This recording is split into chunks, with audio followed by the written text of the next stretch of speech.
Hari ini kita ingin membuktikan politik terutama yang diinisiasi oleh Partai Golkar dan Koalisi Indonesia Bersatu, kalau kita kira-kira kita ditakdirkan untuk memimpin Indonesia, kita akan mengembalikan teknokrasi dan meritokrasi hadir di bumi Indonesia lagi. Dengan demikian, kesejahteraan rakyat akan lebih terjamin. Apa yang menjadi hal-hal yang mendasar yang dibutuhkan rakyat akan mampu kita jawab lebih baik lagi di masa yang akan datang. Barangkali itu dari saya, Pak Dekarwo dan Pak Hadi Sulistyo. Ini mudah-mudahan bisa mengantarkan diskusi kita menjadi perhatian kita bersama. Kami ingin memantik kesadaran kita semua akan isu yang sangat krusial bagi bangsa Indonesia di masa yang akan datang. Selamat berdiskusi. Kami ucapkan terima kasih kepada Pak Dekarwo dan Pak Hadi Sulistyo atas kehadirannya. Terima kasih juga kepada rekan kami dari Partai Amanat Nasional dan Partai Persatuan Pembangunan sudah hadir untuk sama-sama mencari ilmu dan mewarnai diskusi ini. Rabbi fanfa'na bi barakatihim wa hdinal husna bi hurmatihim. Kurang lebihnya mohon maaf. Assalamualaikum warahmatullahi wabarakatuh. Sebelumnya mohon izin tadi sudah diperkenalkan oleh Mbak MC kita. Terima kasih banyak Mbak Saria Ramadhani. Mohon izin Bapak-bapak, Ibu-ibu, saya Sinta Rosa yang akan memandu acara talk show sharing-sharing kita dengan narasumber yang begitu luar biasa. Saya juga sebelum menyapa kedua narasumber yang begitu hebat, saya mau menyapa dulu kepada Bapak Ketua DPD. Selamat malam Bapak, mohon izin, dan juga kepada Bapak Sekretaris DPD dan juga Bapak Ibu Koalisi Indonesia Bersatu serta seluruh keluarga besar dari DPD Golkar Provinsi Jawa Timur. Pak D, Pak Hadi, saya ini juga sebenarnya baru pertama kali Pak ke DPD Golkar ini. Rasanya luar biasa. Terima kasih undangannya Bapak Ibu. Tepuk tangan sekali lagi untuk DPD Golkar Jawa Timur. Last minute Pak, mendadak dikabari, alhamdulillah bisa berjumpa dengan Pak D dan Pak Hadi di sini. Baik Bapak Ibu, saya rasa tidak perlu perkenalan panjang lebar dengan kedua narasumber karena sudah sangat familiar. Tapi mohon izin kalau boleh saya reminder sedikit, di sebelah kiri saya sosok yang begitu luar biasa. Beliau adalah selaku Dewan Pertimbangan Presiden Republik Indonesia, Bapak Dr. Haji Soekarwo SHMU, betul ya Bapak? Tepuk tangan sekali lagi. Pasti ingat salah satu tokoh nasional juga Jawa Timur, 2 kali menjabat menjadi gubernur kita. Matur nuwun Bapak pengabdiannya. Tepuk tangan dulu untuk beliau. Kalau tidak salah ya Pak, di tahun 2009 sampai tahun 2019 Bapak. Betul ya Pak? Bahkan salah satu, ini boleh sharing ya Pak ya, saya tuh berasa reunian sama Pak D soalnya Bapak Ibu ya.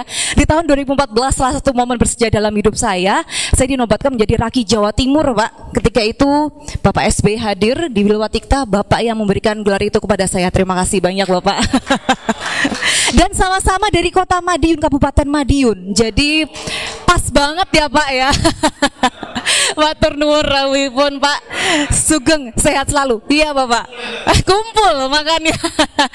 Terima kasih.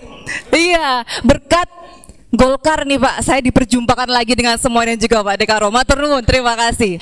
Dan juga sudah hadir Kepala Dinas Pertanian dan Ketahanan Pangan Provinsi Jawa Timur, Bapak Dr. Insinyur Hadi Sulistyo MSc. Terima kasih. Bapak Ibu, langsung kita menuju ke tema kita yang sangat luar biasa ya Bapak-bapak. Mengenai krisis pangan yang ada tidak hanya di Jawa Timur, Indonesia, tapi secara global. Bahkan pemerintah pusat, Bapak Joko Widodo juga Presiden Republik Indonesia memiliki perhatian serius terhadap adanya potensi krisis pangan ini. Karena memang krisis pangan ini Bapak Ibu tercipta karena tantangan-tantangan global yang ada. Betul nggih Bapak nyuwun sewu. Di antaranya adanya disrupsi kronis akibat revolusi industri 4.0. Kemudian pandemi COVID-19. Belum juga sekarang yang terjadi perang antara Rusia Ukraina. Sedikit banyak berdampak nggih Pak D. Nah, lebih jelasnya solusinya seperti apa sebenarnya kondisi saat ini yang terjadi Pak? Apakah sekrisis itu Pak kondisi pangan di Indonesia ini? Kita akan berbicara secara makro dulu di Indonesia terlebih dahulu, baru nanti kita menuju ke Jawa Timur begitu. Monggo Pak Dekarwo, Bapak Dr. Haji Soekarwo berkenan memberikan sharing-sharing kepada kita pada malam hari ini. Saya nyalakan dulu mikrofonnya, ternyata belum nyala ya. Baik.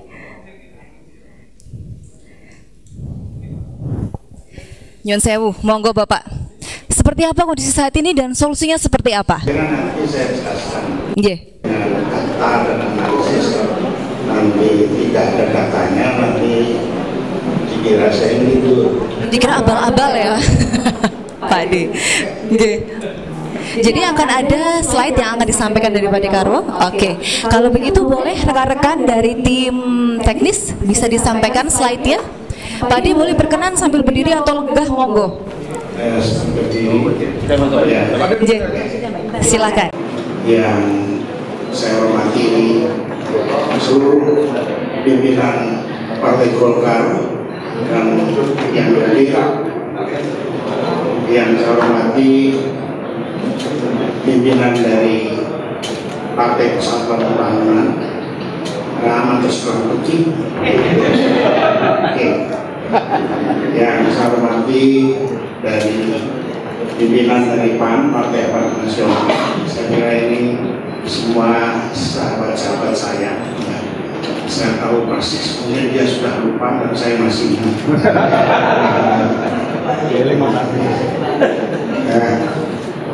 Saya tertarik dengan pidato Ketua Golkar tentang 3 partai kumpul jadi satu yang kemudian punya program untuk kepentingan bangsa. Saya kira ini holding, jadi bukan koalisi tapi holding, karena holding itu core-nya harus jelas, yaitu core-nya tentang bangsa dan negara. Dan holding itu lebih bagus karena tidak hari ini ketemu besok pindah tempat lain, itu tidak. Jadi ada persamaan persepsi tentang apa yang harus diperjuangkan. Saya mencoba satu isu yang sangat besar. Tanggal 15 April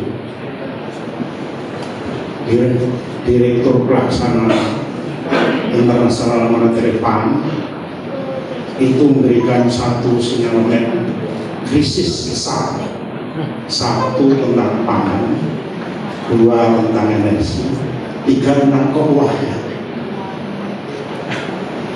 Saya coba pangan kita sudah singgung oleh ketua, yaitu ada climate change, bahwa sekarang itu iklim tidak bisa diprediksi.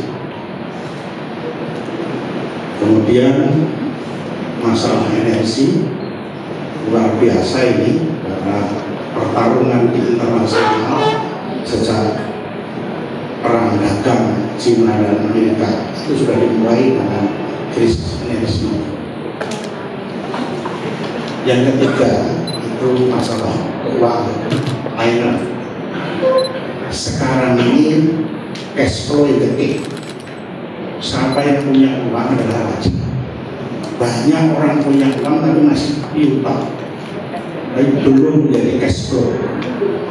Maka semua lembaga moneter internasional, Bank Indonesia, Bank Indonesia ini wakil kemarin di Inggris demonstrasi besar-besaran karena ada inflasi 9%.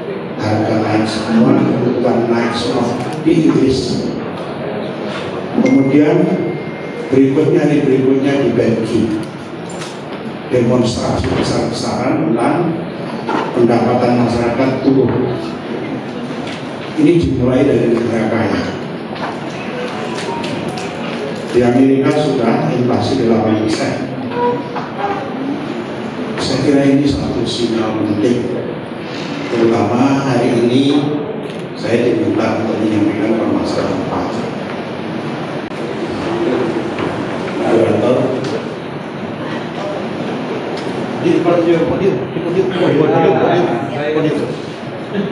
satu aja ya. Saya mencoba di tengah besar, di tengah. Oh itu nggak bisa ya? besar. Ya ya, besar nanti ngomong-ngomong ya. Ya, Nggak enak besar ngomong. ini Badan Dunia tentang Pangan telah mengingatkan krisis pangan. Ini selalu import gandum 84 juta ton 2,6 miliar dolar, 23 dari Ukraina. Sekarang nggak bisa jalan, semua lahannya sudah hancur. Jadi sekali lagi mohon untuk sarapan tidak dengan roti. Saran betul, tidak lagi pohon. Ya. Karena apa? Kalau pengen badannya itu streamline, makanlah dengan pohon. Ya, karena sedikit saja udah kenyang. Ya. Ini krisis ini serius sekali. Karena justru dimulai dari negara-negara maju. Sekarang India sudah menyetop, tidak keluar lagi bahan-bahan untuk gandum, tidak di stop. Sekarang Sri Lanka sudah kelaparan, semua orang-orang Sri Lanka yang di luar kirim uang untuk beli beras. Jatuhnya Perdana Menteri Sri Lanka karena masalah beras. Next, di satu pihak pertumbuhan produksi domestik bruto PDB kita sejak pandemi seperti ini. Apakah setelah pandemi itu kemudian bagus, kemudian pertumbuhan? Belum tentu. Karena yang sangat mahal, 23% terhadap ongkos produksi adalah di distribusi barang dan jasa. 23%. Maka pembangunan di Jawa Timur di Indonesia bertanya pelabuhan-pelabuhan kecil agar kemudian kapal kecil bisa langsung dibuka. Jadi paciran seperti paciran harus diperbanyak. Ya, ini yang harus karena di sana ada roro di paciran dibuat oleh teman-teman DPR dulu sama-sama dengan kita. Kemudian truk masuk langsung Banjarmasin, langsung kemudian Batu Licin, sehingga ongkos bisa ditekan. Kalau ongkos bisa ditekan menjadi 19%, kita akan harga akan bisa. Satu contoh saja, satu kontainer untuk dikirim lewat pelabuhan Perak ke Sorong itu ongkosnya 11 juta. Tapi dengan kapal besar generasi ke-7 ke Tokyo dengan 6,5 juta. Ini satu contoh aja. Distribusi barang dan jasa itu hambatan kita adalah di distribusi untuk angkutan. Inilah hambatan kita. Saya ingin memberikan gambaran di sini, di pojok sini, bahwa peranan terhadap pertanian kita naiknya paling kecil dalam proses recovery ekonomi 1,6. Yang lain bisa tumbuh, tapi pertanian kita pada posisi yang tidak bagus, baik untuk tanaman pangan, kehutanan maupun perikanan. Ini kondisi kita 1,16. Recovery yang kita dengungkan tidak jalan di proses pertanian. Misalnya selisihnya penting. Lanjut.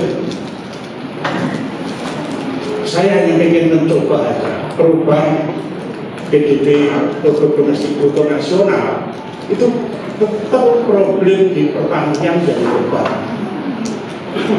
Pertanian menjadi beban 1,1. Ini diproses lapangan usaha, akhirnya diproses distribusi dari produk. Lanjut, di pengeluaran ekonomi Indonesia di proses pengeluaran 59% PDB yaitu konsumsi. Posisi konsumsi 59%. Posisi tadi kembali lagi.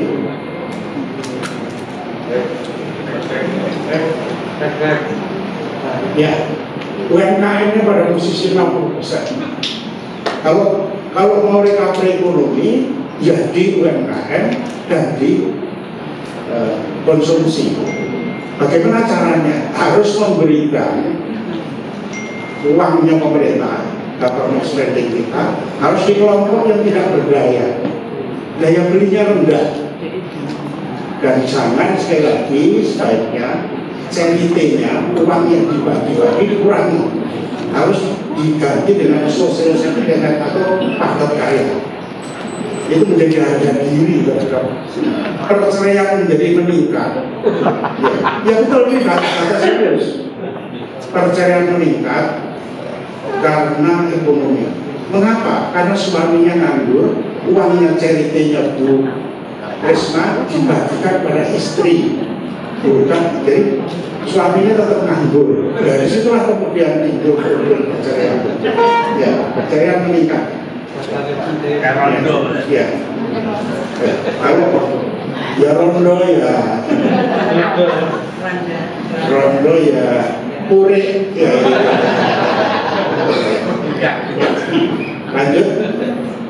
Lanjut lagi. Ini kondisi kita triwulan 1 tahun 2021, triwulan 4 2021, triwulan 1 tahun 2022 terus terjun bebas. Dari tumbuh 3,44, tumbuh 2,28, 1,15. Air cukup, nggak ada alasan kekeringan, hujan. Jadi apa yang kemudian menjadi permasalahan?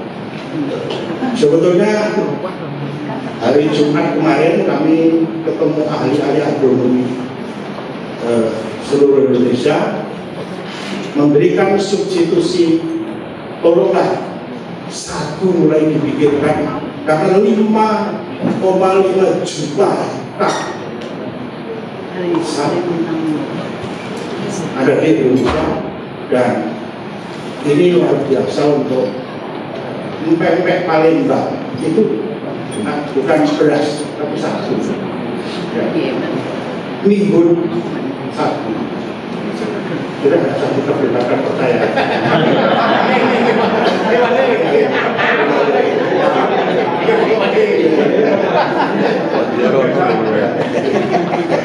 Ini datanya 1,16. Next. Nah,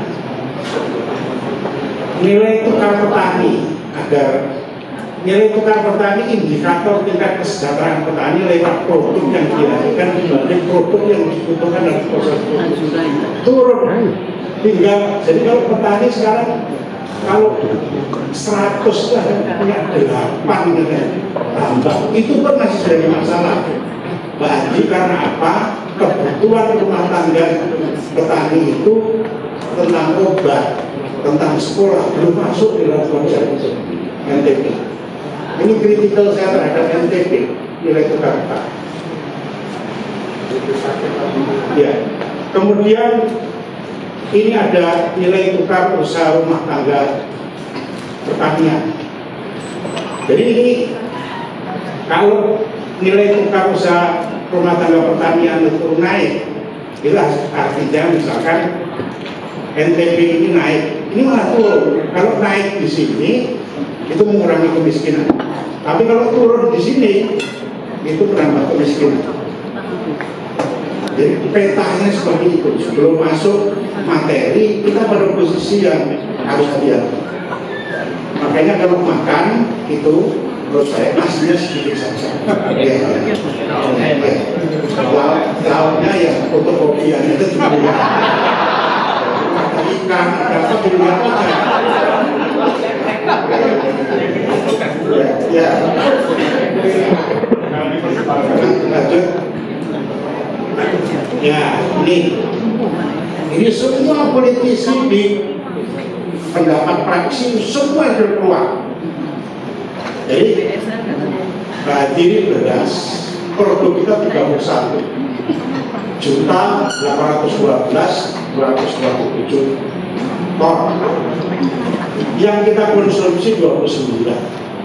Mestinya tidak perlu impor di sini Pak Adi, karena ada surplus 2461 kali, jadi kebutuhannya sekitar 2,5 juta. Jadi Bapak Ibu sekalian, harga beras naik itu sudah, kalau datanya itu November, Desember, Januari, Februari, itu selama sekian tahun. Semua tahu kalau harga beras naik di bulan itu. Semua tahu, tapi semua juga tahu, terus kemudian harus impor. Sebetulnya tidak perlu, karena hujan kita bagus.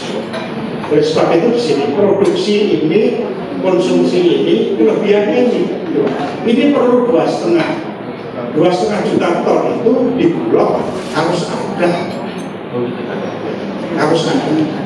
Tapi kemarin 400.000 ton busuk, 200.000 ton busuk kan.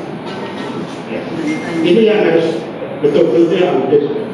Politisi kemudian harus mulai pada proses ini. Sebetulnya beras kita pada posisi apa? Yang kemudian impor itu adalah kedelai.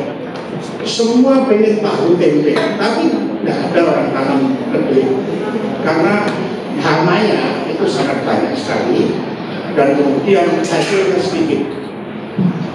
Tapi kalau pelanggan sedayu lawas kita keruk itu menjadi 1.000 meter kubik per detik, itu bisa bertambah 500.000 ton. Itu tinggal keruk saja. Karena itu pelanggan sedayu lawas itu akan mengurangi banjir Bengawan Solo. Dan itu mulai kantor sama sampai di bunga itu bisa ditanami ke sini. Itu lagi. Ini sehingga posisi kedelai kita masih impor kemudian sangat besar sekali. Yang kedua tentang bawang putih, saya kira ini memang di tempat kita nama bawang putih tidak bagus. Tapi yang ini sapi kurang lebih 200.000 ton yang tahun kita impor daging 25 triliun.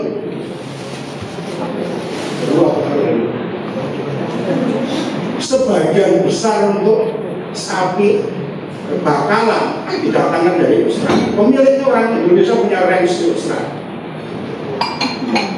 Jadi ini kartel sebetulnya di dalam ekonomi. Ini kartel. Oleh sebab itu mungkin harus dikompilkan sedikit terhadap ini tidak. Tetapi kemarin dibuka kemudian sapi dari Brasil dan kemudian masuk di kita, hampir semua sapi dari Brasil punya kebutuhan mulut. Kalau masuk di Cina diberikan vaksin, masuk di kita belum semprongnya. Belum semprong itu apa ya?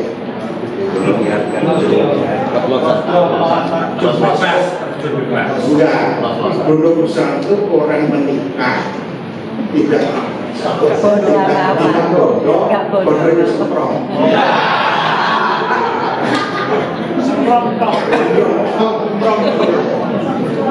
Next,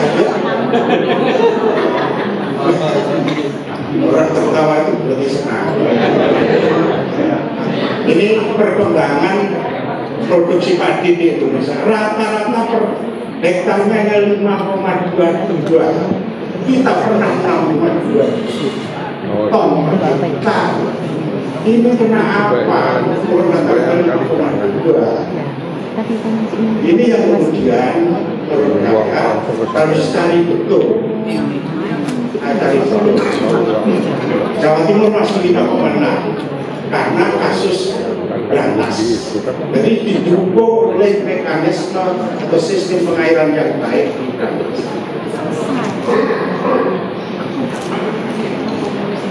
Jadi total luas panen kita 10,41 juta hektar di Indonesia. Produknya 54,42 gabah kering-kering. Gabah kering-kering jadi beras itu 57% dari itu dari beras. Tetapi ada syaratnya ini partai yang DPRD-nya dari Jawa Timur. Syarat untuk menjadi premium kandungan airnya 14%. di Jawa Timur memerlukan biaya 1.200 triliun. Ya. Mengapa panen besar kemarin bulan Februari, Maret, April, kemudian harga jatuh tinggal 3.200, harga pokok produksinya 4.200 karena sebagian masih basah antara 25 sampai 31%. Jadi yang diperlukan Jawa Timur adalah gerilya pengelola. Ya, gerilya ini harganya kurang lebih 108 juta. Itu buatan satu paling bagus. Tapi kalau buatan miliar ada 120. Ini problem serius kita, yaitu gerilya. Maaf, rapat kabinet besok ribut semua mengapa harga dapat 3.200. Saya telepon Pak Andi, Pak tolong diberi semua sama Pak Bagus, semua melaporkan kenapa hanya 40% yang digiling, yang 60% masih basah, harganya jatuh 3.200. Jadi kalau kemudian ingin meningkatkan kesejahteraan yang di bawah itu, solusinya adalah di pertanian untuk padi itu menarik. Tinggal 1.180 juta kali 1.200. Kalau itu tidak perlu 1.200, 600 saja cukup. Ini saya kira yang harus disuarakan tentang kepentingan pertanian. Kalau 25-30% itu air menjadi menit,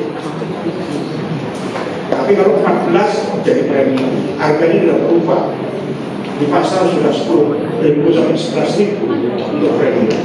Tapi kalau kemudian jadi menit hanya 8.100. Jadi ada sesuatu, something yang lulus hilang di situ karena mobilitas. Jadi kebijakan yang tidak tepat terhadap proses pertanian, namanya kemiskinan struktural, karena salah membuat keputusan, berdosanya banyak betul. Iya betul. Saking banyaknya dosa, ngomong aja sulit. Ya. Ini rata-rata padi nasional 5 ekor. Next. Nah, ini bisa dilihat luas panen di tahun 2020 ke 2021 turun 0,25 juta hektar penduduk nasional. Produksi turun menjadi 5.465 menjadi 5.422 turun. Saya kira kita harus betul pil yang keras sedikit agar ada public policy yang tepat. Mengapa ini harus sampaikan? Karena kemudian harga tentang bensin ada penting naik, tidak bisa enggak. Kalau bensin naik, makanan turun, mau jual rumah murah, dicantol itu bisa rumah dijual, nggak ada yang nggak. Karena cash flow-nya rendah, uang itu nggak ada, punya barang tapi nggak jadi uang. Ini krisis besar kita. Next, luas panen, saya kira ini malah di hanya 5,1 Pak Haji, 5,1 2020, 5,2 ini karena ini kuintal ini. Kalau tutor 5,2. Jadi produktivitas per hektar kita menjadi hal yang serius. Saya usul Pak Hadi, zaman Orde Baru dulu ada konsep namanya satu bibit, hama, pupuk, dan pengairan. Sebetulnya kalau saya konsepnya, saya menentang terhadap konsep subsidi. Yang harus diganti adalah bibitnya diberi, hamanya dibantu oleh pemerintah, baru kemudian tumbuh bagus, pupuknya di mana-mana beliau. Sekarang pupuk pindah itu yang untung adalah teman sebelah, terpindah, pindah, tangkap, berulang. Itu setiap hari seperti itu. Next, luas panen padi Jawa Timur ini. Gabah kering giling 9.789, beras 56, ini artinya 57,74. Gabah kering giling jadi beras. Berarti padi berasnya kecil-kecil.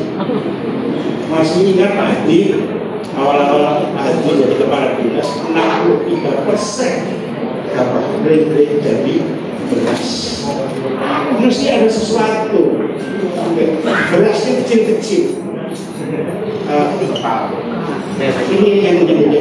Ini yang harus menjadi. Oleh sebab itu sekali lagi saya usul sapro dunia yang harus dibangun. Jajar Ubowo yang 2040 harus digerakkan.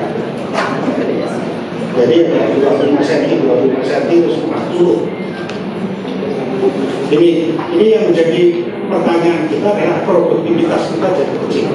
Lanjut. Produksi dan produktivitas padi di Jawa Timur tadi ini 2019 naik turun lagi. Ini kemudian sama produktivitasnya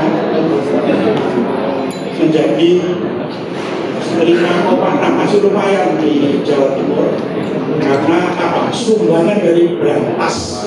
Di Berantas itu ada 7 kunjungan, tapi Bengawan Solo hanya 1 kunjungan di Gajah Lumpur. Maka harus pelan-pelan Sedayu Lawas terus, jadi saya hubungan tertutup. Baru kering, kantor kering. Kalau kantor sampai di bunga itu dia kering. Lanjut. Kabupaten tertinggi produksi padi Jawa Timur adalah Lamongan. Ya, bukan petani tapi itu petani. Terus kemudian adalah Ngawi. Ini pun turun ya Pak Adi. Dari 800.000 ton lebih, Ngawi 800.000 ton turun di produksi turun.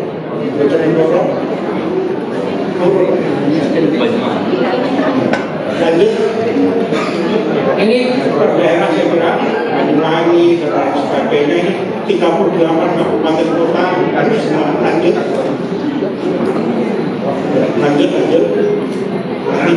Nah, ini harga gabah kering, saya katanya tahu karena telepon Pak. Di petani 4.200 gabah kering panen. Tapi ini saya kira sekarang itu semua barang naik selain beras. Semua di pasar selain beras. Semua naik.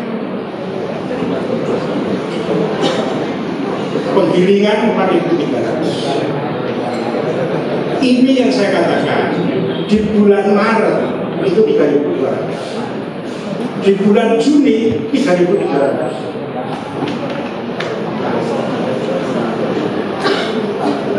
HPP-nya 4.200. Jadi bulan Maret itu petani ke kerugian 1.000 per kilogram.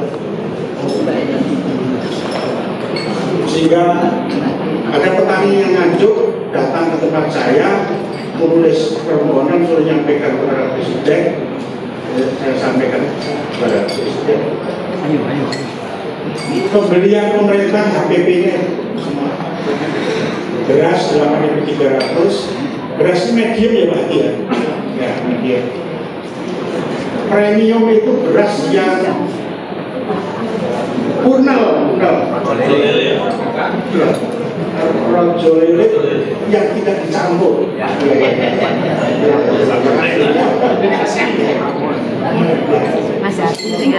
ini peta kita.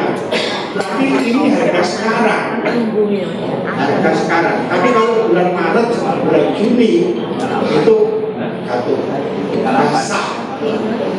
Maka sekali lagi itu triliunnya pengeringnya. Lanjut. Polemik usulan impor beras ya.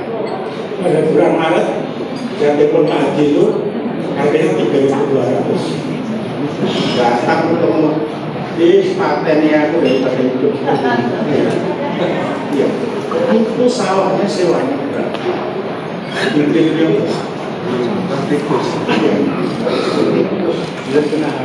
Dan harga pokok produksi itu sebetulnya BE.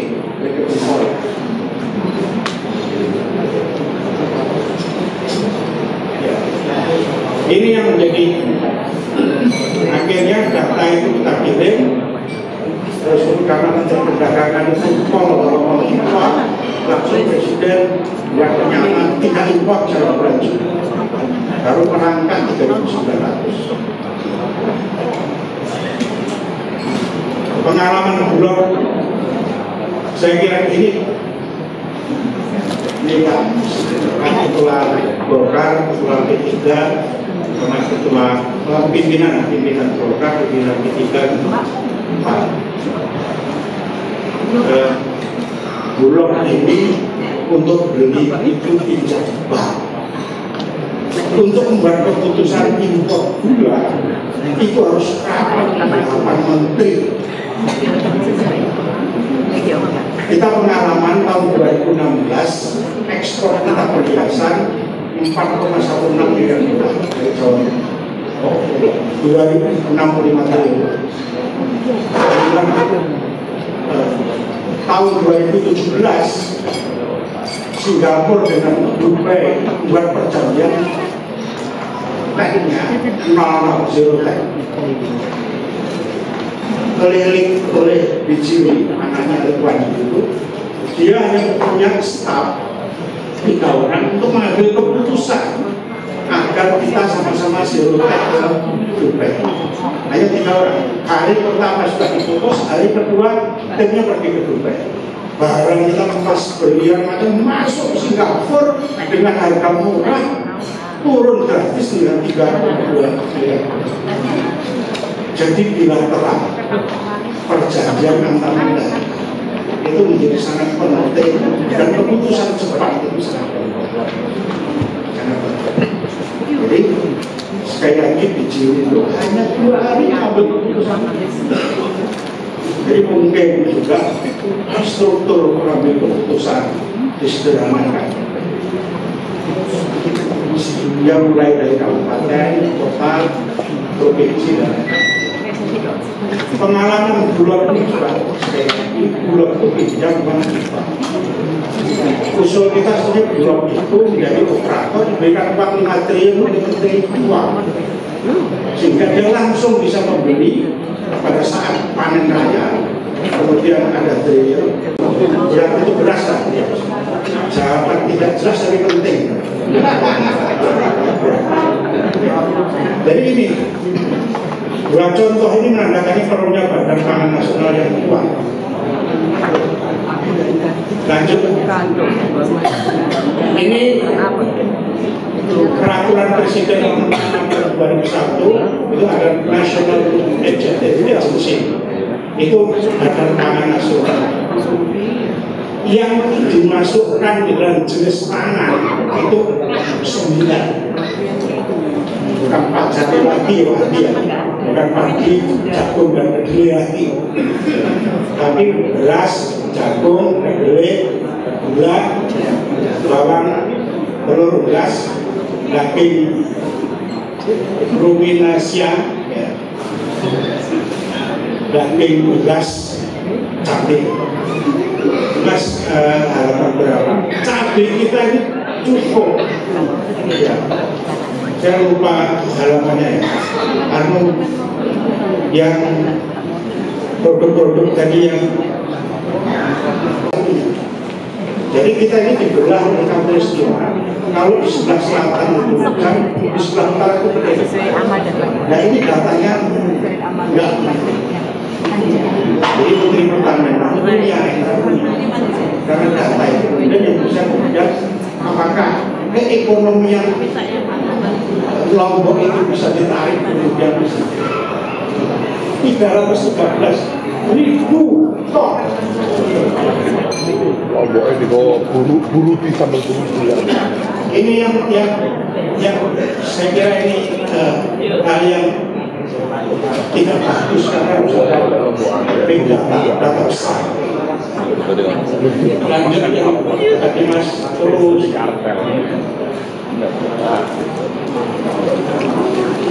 ya. Nah, tata kelola kebijakan pangan Indonesia sekarang udah fresh. Ya. Langsung badan pangan ini Pak Presiden di negara manapun pangannya langsung nah kemudian Bulognya sebagai BUMN dia menjadi operator aja. Ada kewenangan-kewenangan yang diberikan kepada badan pangan ini yang ini belum bisa operasional. Ternyata Pak DPR RI yang menjadi Menteri Pertanian menyerahkan otoritasnya kepada Badan Pangan dan kemudian Menteri Perdagangan menyerahkan otoritasnya kepada Badan Pangan belum bisa. Aturannya sudah ada. Sebab itu saya kira harus dibicarakan betul dengan pemerintah.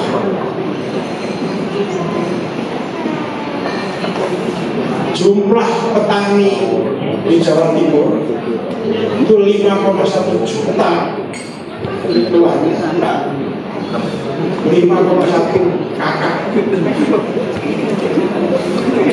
Artinya jumlah petani itu 46,7% dari penduduk Jawa Timur, kakaknya 10 juta.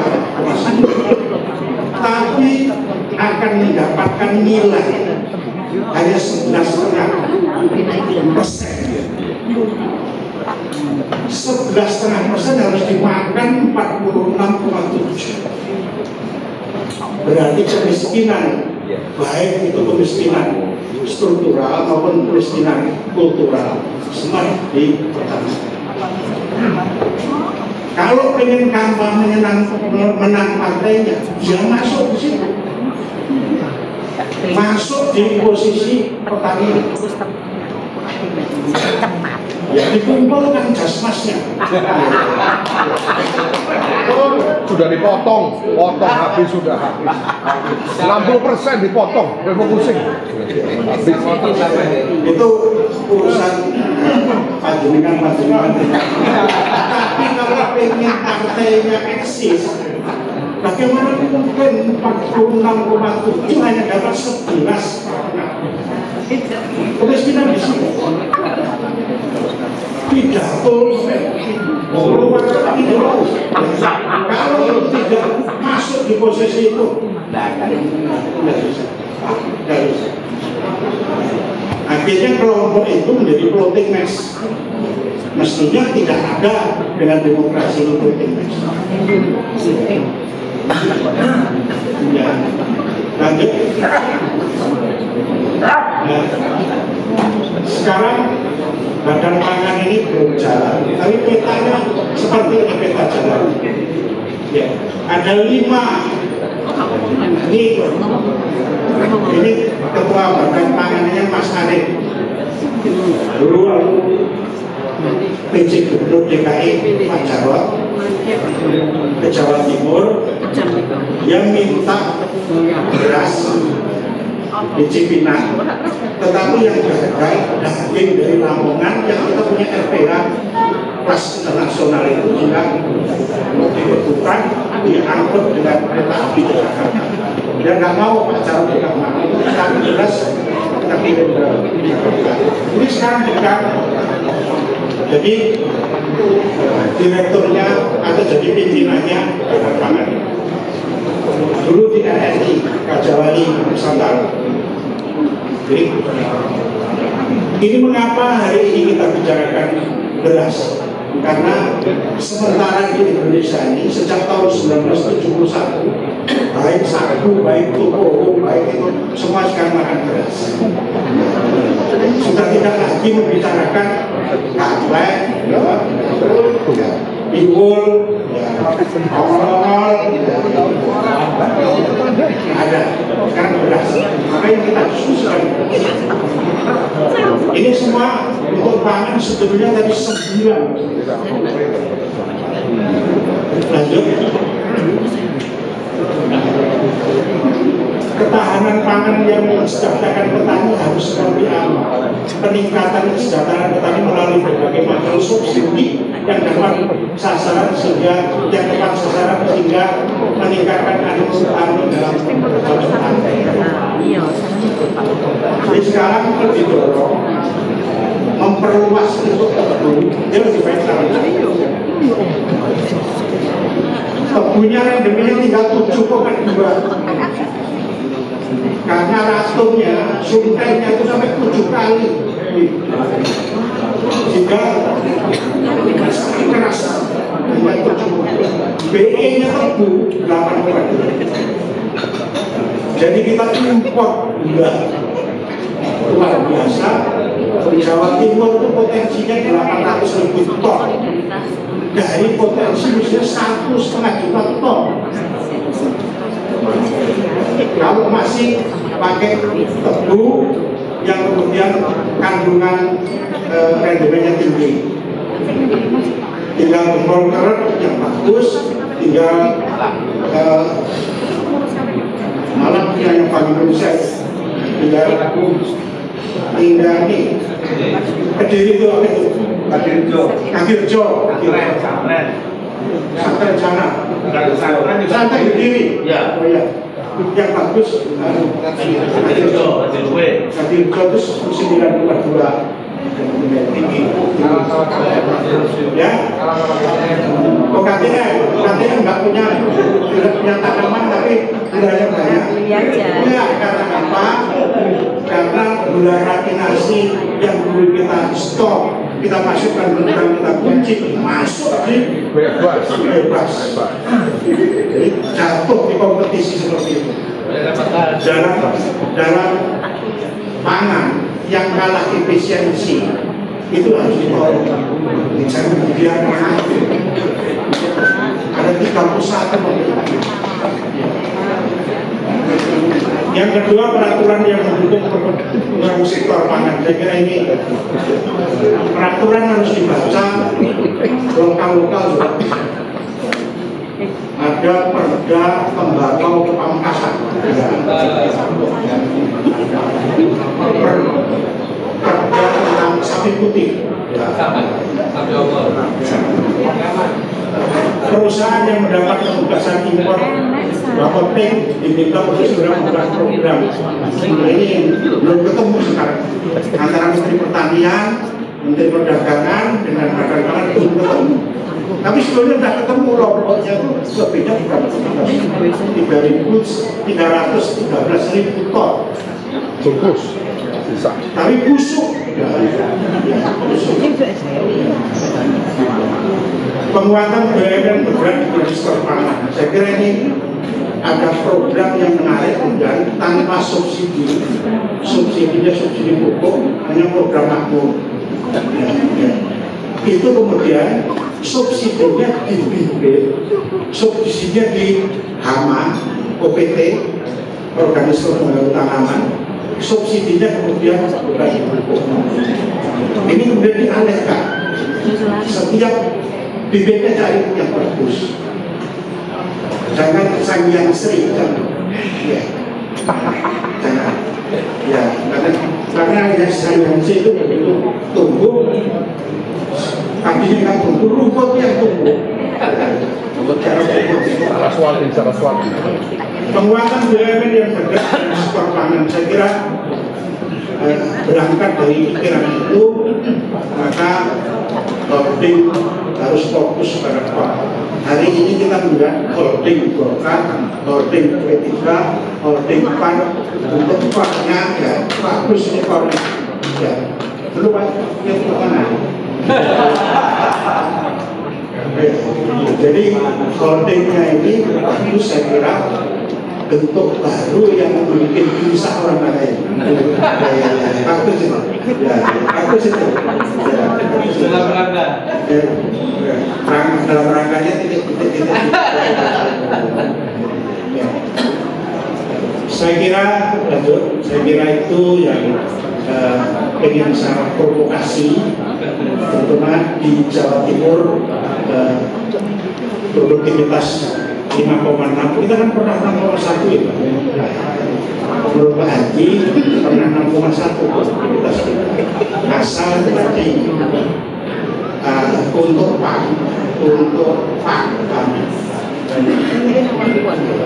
Dryer. Jadi kalau disapluk hilangnya 12%. Tapi kalau combine harvester itu 2%. Jadi kita naik produksi 10%. Dryer. Saya kira itu Bapak Ibu sekalian, sekali lagi kita serius di situ. Tiap tahun ada pengurangan lahan, tapi kalau mekanisme penanaman lewat teknologi kita usulkan Jawa, Bali, NTB itu dengan teknologi. Tapi untuk Sumatera, Kalimantan, Sulawesi, sampai Papua untuk korporasi. Ya, seperti kasus di Kalimantan Tengah, saya ke sana macet. Tapi itu diserahkan pada perusahaan besar, silahkan menanam investasi korporasi. Tapi jangan korporasi di Jawa, Bali, NTT dan NTB. Karena itu penduduknya. Saya kira itu, terima kasih. Moga-moga Bapak Ibu sekalian terprovokasi pembahasan dari public policy. Terima kasih. Assalamualaikum warahmatullahi wabarakatuh. Kalau Jonjon provokasi pesimis ya Pak D. Tapi seenggaknya setidaknya insight-nya nanti akan terngiang-ngiang gitu Pak De ya ke depannya, sehingga harapannya terwujud public policy tadi karena tepat nih sasarannya. KIB, Koalisi Indonesia Bersatu, beliau-beliau di fraksi-fraksi besar di Indonesia yang nanti akan menjadi wakil rakyat juga, bahkan sudah ada di sini yang menduduki kursi dewan yang nanti harapannya bisa mensejahterakan petani dan juga memberikan ketahanan pangan di Indonesia dan juga di Jawa Timur. Amin. Nah, jadi sudah kita saksikan, kita simak bersama masukan yang sangat positif, insight dari tokoh nasional dan juga kebanggaan Jawa Timur, Pak Dekarwo. Sekarang kita akan melihat bagaimana kondisi dari Jawa Timur itu sendiri, data dan juga fakta bahwa Jawa Timur ini perekonomiannya, pertumbuhannya melebihi pertumbuhan ekonomi nasional, betul ya Pak Hadi, dan juga menjadi lumbung padi nasional. Nah, tapi apakah dengan adanya krisis yang tadi sempat digadang-gadang oleh pemerintah pusat dan juga lain sebagainya berpengaruh di Jawa Timur, dan juga kira-kira kembali lagi Pak, data dan faktanya seperti apa saat ini di Jawa Timur? Langsung kita akan menyimak paparan dari Bapak Hadi. Beliau Bapak Hadi Sulistyo, Kepala Dinas Pertanian dan Ketahanan Pangan Provinsi Jawa Timur. Pak Hadi sudah siap, ada slide ya Pak, sudah disiapkan? Baiklah, kita berikan tepuk tangan, ini dia Bapak Hadi. Yang kami hormati dan kami banggakan Bapak Wakil Pres Pak Dekarwo. Beliau adalah bapak saya, guru saya, panutan saya. Saya terus terang jadi gadis karena beliau. Ditekan zaman beliau. Iya, saksinya. Yang terhormat Bapak Ketua Golkar, Bapak Samuji, beliau juga ketua kami karena beliau ketua alumni UNED, Pak.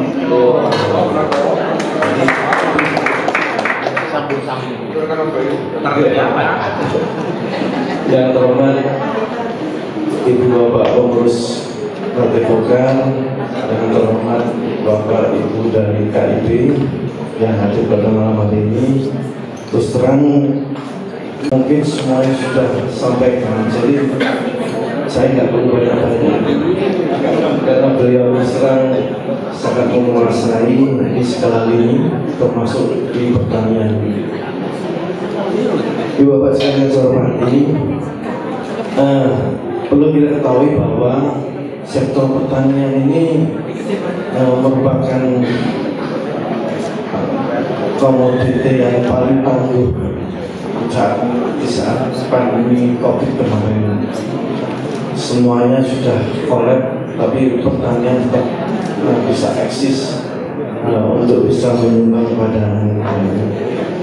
Perlu diketahui bahwa masalah pangan ini masalah yang penting, khususnya bagi semua negara. Mungkin kalau masalah pangannya sudah lemah, tentunya akan mengganggu stabilitas keamanan nasional. Sekuat apapun negara, senjatanya paling kuat, tapi kalau masalah pangannya goyah, tentunya akan mempengaruhi. Oleh karena itu, seperti apa disampaikan oleh Bapak Presiden yang sampaikan pada hari Kamis 2 Juni 2022 kemarin di Kabupaten Sumba Timur,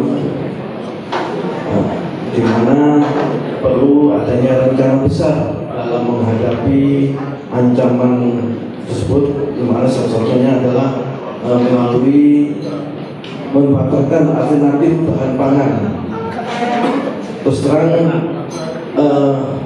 sudah berapa negara, dan saya baca sudah 22 negara yang tidak lagi mengekspor bahan baku pangan.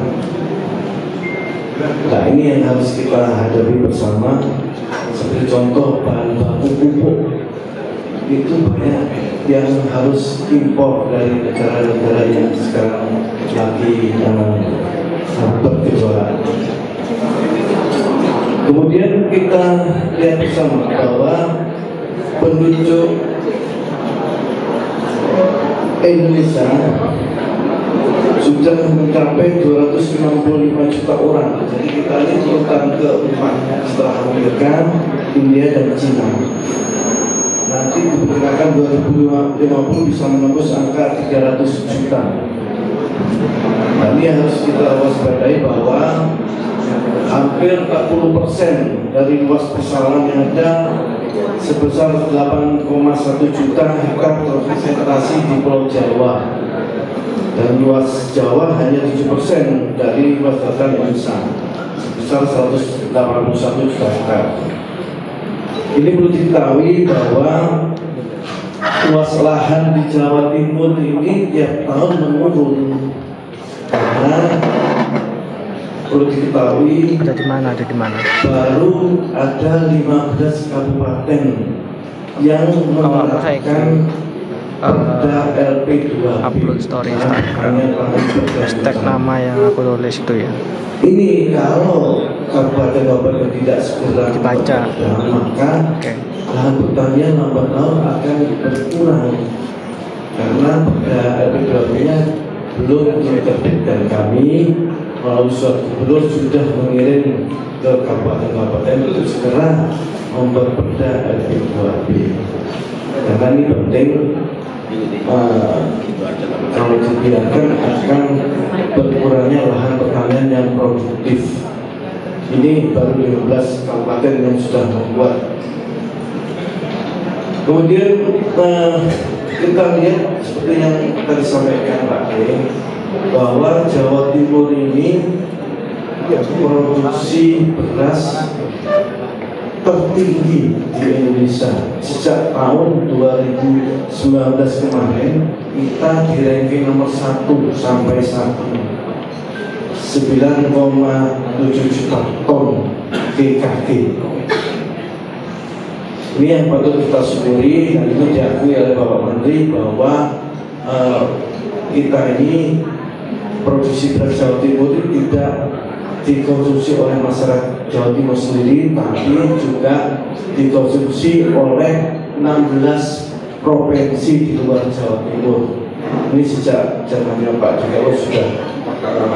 Perdagangan antar pulau. Iya betul. Ini patut disyukuri. Walaupun Jawa Timur debit airnya masih di bawah Jawa Barat, Jawa Tengah, tapi produksi padinya meningkat terus setiap tahunnya. Ibu Bapak sekalian saya hormati, di Jawa Timur ini sudah tidak mungkin melakukan ekstensifikasi. Yang kita lakukan adalah intensifikasi, yaitu melalui indeks pertanaman yang dulunya tanam 2 kali, kita sudah 2 kali, khususnya di daerah pengairan das seperti yang Pak disampaikan, ada das Berantas, das Solo, pengairan sampean. Ini yang harus kita juga menjadi IP-nya menjadi 3 atau 4. Kenapa Jawa Timur ini selalu tinggi mengasih produksi banyak? Ya karena kita fokusnya ke depan ini untuk bisa mengajar IP-nya. Karena dulu waktu saya jadi pertama kali jadi kepala dinas, saya ingat saya dipanggil Pak D karena saya belum mengerti kebiasaan di Kementerian Pertanian yang harus saya menandatangani luas tambah tanam Pak D. Artinya harus tanda tangan sekian. Saya belum paham benar, saya tanda tangan. Padahal itu tidak sesuai kenyataan yang ada di Jawa Timur. Misalkan saya harus tanda tangan 10.000, padahal Jawa Timur hanya mampu 5.000. Saya dipanggil, saya buka waktu rahasia tadi. Saya dipanggil Pak Adi tanda tangan nggak? Siap, tidak Pak, karena tidak sesuai dengan kondisi di Jawa Timur. Kalau tanda tangan Pak Adi saya pecah. Ini biayanya Pak D. Padahal kalau misalnya Pak ini saya buka rahasia, padahal saya sudah tanda tangan. Saya tidak bisa tidur 1 minggu Pak. Baru saya ambil keputusan, saya membuat surat pembatalan langsung ke Dirjen Tanaman Pangan. Itu saya baru bisa tidur. Dan itu pengalaman berharga bahwa kami tidak bisa langsung menentang sesuatu yang tidak sesuai dengan keadaan Jawa. Ini pembelajaran dari Pak D sangat luar biasa menurut saya. Kemudian untuk meningkatkan produksi beras tadi, ini sudah dilakukan dengan Pak D kemarin. Karena apa? Nilai tambah petani menjual gabah itu sangat kecil daripada menjual beras. Sekarang sudah ada contohnya program dulu di Jombang, di Sipiwaras, itu sudah berjalan dan berasnya sudah dimakan oleh teman-teman PNS di Provinsi Timur, yaitu beras premium. Ini dengan maksud adalah agar petani tidak dirugikan, karena petani diuntungkan dengan adanya menjual beras.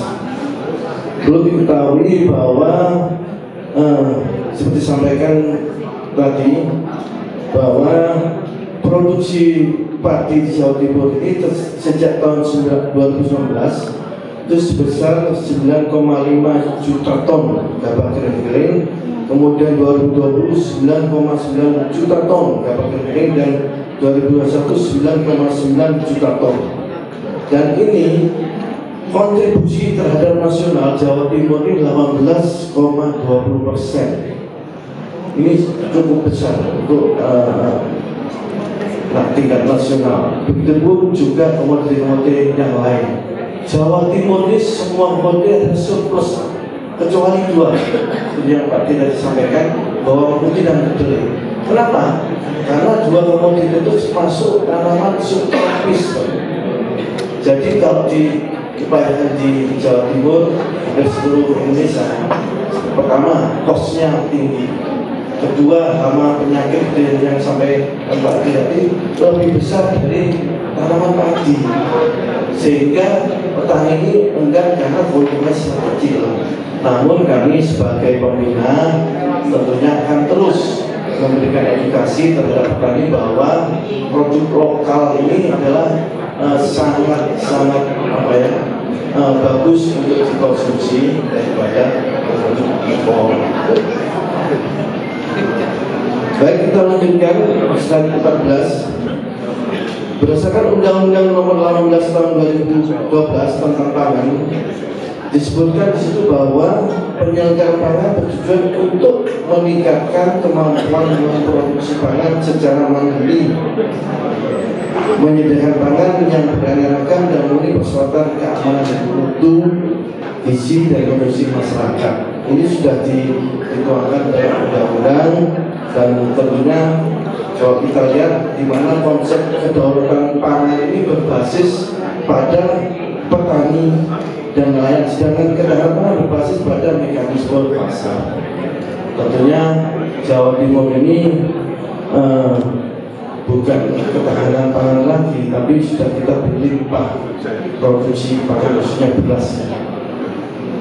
Ini yang patut kita syukuri bersama, dan terus terang kami untuk supaya Ibu Gubernur sudah memerintahkan supaya produksi padi ini tidak jadi stagnan pada saat musim hujan terus kemarau. Kami melakukan roadshow ke kabupaten-kabupaten, khususnya yang produksi padi terbesar di 10 kabupaten Jawa Timur, yaitu mempercepat tanam. Jadi tidak menunggu, tapi mempercepat tanam supaya produksi padi kita ini terus tetap meningkat. Kita junjung terus kerjasama dengan kabupaten-kabupaten supaya produksi padi tidak menurun. Kemudian bagaimana sistem ketahanan pangan yang diselenggarakan, yaitu dengan upaya meningkatkan kesejahteraan pangan melalui peningkatan produksi dan pengadaan produksi, kemudian meningkatkan keterjangkauan atau akses pangan terhadap kecukupan pangan, kemudian meningkatkan mutu pangan dan peningkatan produksi pangan. Dan ini disampaikan tadi oleh Pak D bahwa memang kita di Jawa Timur ini kekurangan asintan yang sangat urgen, terutama dryer tadi, karena Bulog ini menetapkan harus 14% yang diambil oleh Bulog. Dan petani bayangkan seperti Pak katakan 20-25 ini kasihan, karena yang punya dryer itu terbatas. Kemampuan APBD kita juga terbatas. Kami sudah mengumpulkan seluruh kabupaten di Jawa Timur untuk bisa mengambil kur, dan mereka waktu rapat setuju, Pak. Tapi waktu kita datang mikir-mikir, mintanya Pak. Ini yang pusing. megang kamera, Kedua, alat komunikasi tadi yang sudah sampaikan tadi, nilai jualnya itu pun saya suruh fokus video sama Pak Jai. Oke, sekarang dari sisi alih ke plusnya itu kecil sekali dan hasilnya itu sangat bagus, tidak terbatas untuk dikirim. Kemudian ada alat transverter untuk tanam, karena kita kan tenaga petani kan sudah berkurang, sudah mulai turun banyak tenaga milenial ini, khususnya secara pertanian tidak mau kembali ke desanya.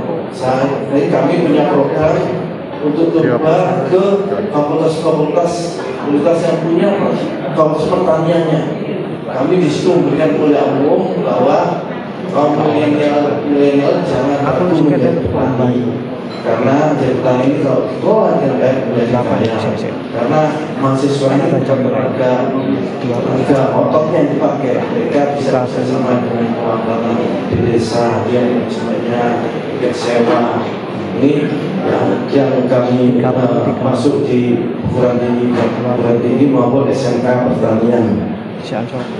Kemudian selanjutnya kita juga memprioritaskan AUTP, asuransi usaha tani padi. Ini khusus saja padi. Karena asuransi ini penting. Asuransi ini sebagian disubsidi oleh pemerintah. Petani hanya membayar 36.000 saja. Dan beberapa tahun yang lalu sebelum pandemi, Ibu Gubernur sudah membebaskan yang 36.000 ini. 36.000 jadi petani bebas. Nah, sekarang kembali lagi petani masih membayar 36.000. Dan ini setiap kami turun banyak petani yang belum paham, yang belum artinya sekarang sih paling nggak ada di tempat buat apa asuransi kalau tidak ada musibah dan sebagainya. Yang namanya musibah tidak tahu, kalau sudah ada banjir dan sebagainya baru mereka memiliki asuransi petani. Untuk beli rokok aja 50.000 mampu, tapi untuk asuransi hanya 36.000. Tahu apa itu? Kalau beli gampang.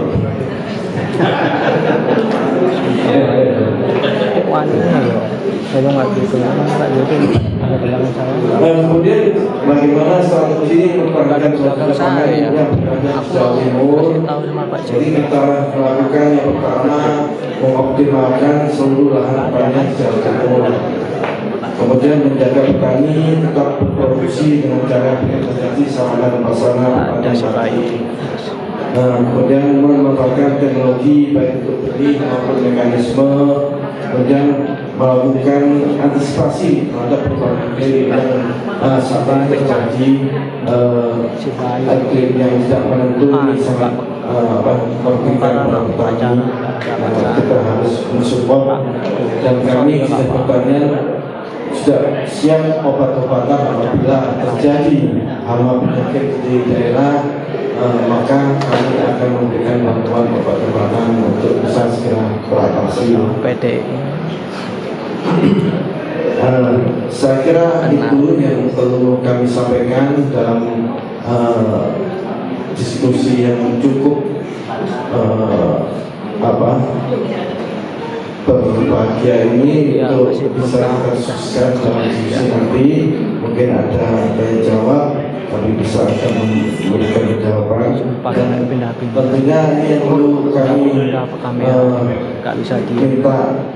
bantuan Bapak Wadimpres masalah pupuk, pupuk, karena pupuk ini Jawa Timur selalu mengusulkan SPKK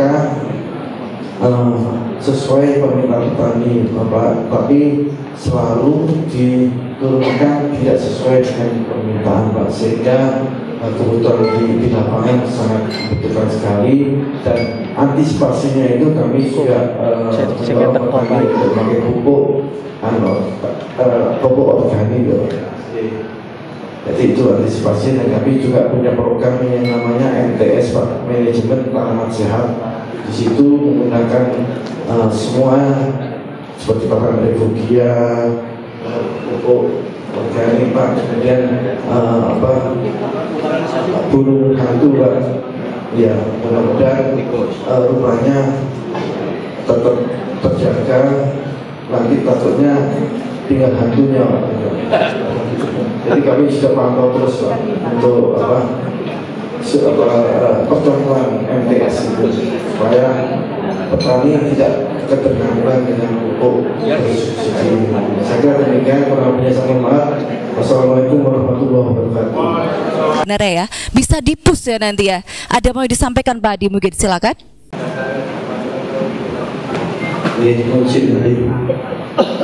Seperti yang saya sampaikan tadi, bahwa Jawa Timur ini lumbung pangan nasional, baik itu tanaman pangan maupun hortikultura. Hortikultura ini ada buah-buahan, ada sayuran, ada bunga. Ya. Nah, ke depan kami ini memfokuskan pada sektor hilirnya, karena kalau hulu petani udah pinter, pupuk dan sebagainya, tapi hilirnya ini petani sekarang harus menjadi fokus kita, karena marketingnya, packagingnya, untuk menjual untuk nilai tambah. Betul. Contoh di hortikultura. Petani yang punya kebun-kebun seperti kebun salak dan sebagainya, banyak kebun itu sekarang harus sudah berregistrasi, sudah harus membuat SOP, sudah harus membuat GAP, Good Agriculture Practices, harus juga di GHP. Itu persyaratan untuk ekspor, walaupun belum ekspor, tapi sudah siap sewaktu-waktu untuk ekspor. Itu semuanya, Pak. Baik tanaman maupun hortikultura. Karena memang sesuai tema kita krisis pangan global begitu ya Pak. Jadi tidak hanya beras saja, karena kompleks banyak di situ isinya. Dan di Jawa Timur sendiri tadi sekali lagi banyak 38 kota kabupaten Pak D dan juga Pak Hadi, saya yakin potensinya sangat banyak. Dari Pak D sendiri dari sisi nasional Pak, pemerintah pusat saat ini juga sudah memiliki kawasan lumbung pangan begitu ya Pak ya, atau food estate yang berada di 3 provinsi Pak D. Kalau tidak salah ada di Kalimantan Tengah, Sumatera Utara dan juga Nusa Tenggara Timur. Seperti apa Pak D? Ya, saya nggak setuju bahwa itu semua dikorporasi, diserahkan korporat, kemudian diserahkan untuk kegagalan di Jawa Barat. Itu dengan CSR-nya Pertamina itu ada 2.000-3.000 hektar. Kemudian petaninya diberikan dividen gajah tiap tahun, keuntungan diberikan. Akhirnya tahun kedua protes. Saya ini petani kok tidak pernah ke sawah. Ya. Dia kakinya itu menjadi gatal karena tidak kena tanah. Ya. Jadi aneh tuh, biasanya kena tanah gatal ini tidak kenal kan? Karena apa? Ini sebetulnya sarkasme terhadap peran petani yang diubah tanahnya menjadi penyertaan modal. Akhirnya tahun ketiga bangkrut semua, bangkrut. Ya, karena apa? Yang harus masuk adalah teknologi tadi. Ini lagi dicek. Kita mau ke Dieng, Nganjuk, dan ke Kalimantan Tengah agar jangan ada konsep Kalimantan Tengah itu dibawa transmigrasi, tapi yang dibawa adalah teknologi pertanian dari perusahaan besar. Tetapi di Jawa jangan. Di Jawa itu kalau cari tenaga untuk panen padi tidak ada, ya pakai combine harvester. Combine harvesternya jangan yang 340 juta itu dibawa ke Lumajang. Begitu Lumajang ada bantuan 340 juta besar itu, langsung petaninya hadam. Karena apa? Pematangnya rusak semua. Yang ada ini harus seperti hand tractor diangkat di jadi inilah dan mereka harus turun dan berbicara dengan petani. Nggak bisa diputusin di Jakarta tanpa grounded ngecek di lapangan yang bisa. Jadi itu yang harus dilakukan. Apa kesalahan yang paling serius buat kita adalah cara berpikir kita dipaksakan terhadap orang yang pelaku. Ini kesalahan serius. Kita harus belajar dari pelaku itu dan belajar bagaimana berpikir. Kesalahan serius. Seolah-olah kita bisa semua. Padahal dia hanya baca dan kemudian diceritakan kepada orang lain. Prakteknya belum tentu begitu ya Pak D. Baiklah. Ini sistem thinking, ini serius betul. Ya, membahas orang miskin, tetapi kemudian memang dia dendam masa lalunya miskin. Tapi kemudian dengan proyek miskin sudah berubah, si miskin tadi sudah berubah. Betul. Saya kira ini buat partai, saya kira sangat pas ya Pak D. Saya betul-betul ingin menyentuh 46,7% petani hanya dapat 11,5%. Tidak bisa di halaman 7. Itu serius betul. Yang ditekankan kesejahteraan petani sendiri itu dulu juga ya Pak D, yang sangat-sangat penting. Sangat penting untuk dia karena mereka orang sangat miskin ya. dan mendekati miskin. Ada 3 hal, desil 1 sampai 10. Dan tepat momennya saat ini ya Pak De, ada KIB. Tadi kalau kata Pak De ini holding, serasa BUMN kita sekarang kan musimnya holding begitu ya Pak. Ini holding fraksi yang sangat besar, parpol yang sangat besar di Indonesia. Lalu ketua tadi adalah satu tujuan. Betul. Bisnis itu core. Ya. Core value begitu ya. Bisnis. Oke. Jadi satu tujuan. Nah, satu tujuan, salah satunya nanti ini cocok, provokasinya mantap ya Pak De. Semoga ada public policy yang bisa mensejahterakan rakyat, khususnya petani, dan menciptakan ketahanan pangan, begitu ya Pak De. Jadi pemerintah daerah adalah eksekutif dan legislatif. Betul. Jadi kalau legislatif itu intervensional namanya, ya dalam politik namanya intervensional.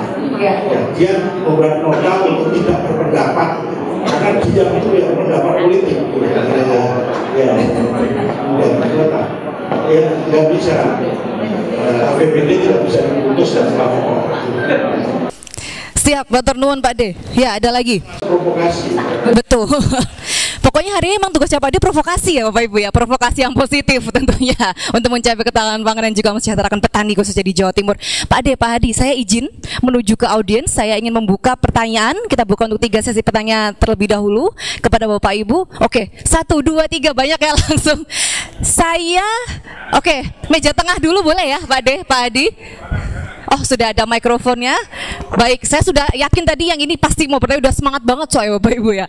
Silakan Bapak, pertanyaannya apa langsung ditanggapi oleh narasumber kita. Terima kasih moderator. Sami-sami, monggo Pak. Kita beri aplaus untuk Pak D dulu. Ya kan? Jadi saya ini bisa masuk rumah ini juga karena Pak D dulu. Nah, sekitar hampir 35, 40, hampir 40, 35 tahun yang lalu lah. Saya bisa masuk ruang ini karena yang punya rumah ini dulu Pak D. Nah, luar biasa ya. Kalau Pak D balik lagi ke sini, ya di rumah ini lagi, ya kita akhirnya ketemu punya orang tua lagi kita ini. Karena selama sekian kangen tahun sosok Bapak ya. kita nggak punya orang tua dulu. Yatim piatu kita dulu. Pak Dekarwo yang kita hormati, dan saya termasuk yang beruntung 2 periode ikut mengawal pemerintahan beliau. Mas Hadi yang saya hormati, kalau bicara kesiapan Indonesia menghadapi krisis pangan global, saya pikir kalau Jawa Timur belum sampai lah ke sana. Jawa Timur ini dengan potensi pertanian kita dan surplus pangan kita, beras kita dan sebagainya cukuplah, belum sampai mengkhawatirkan.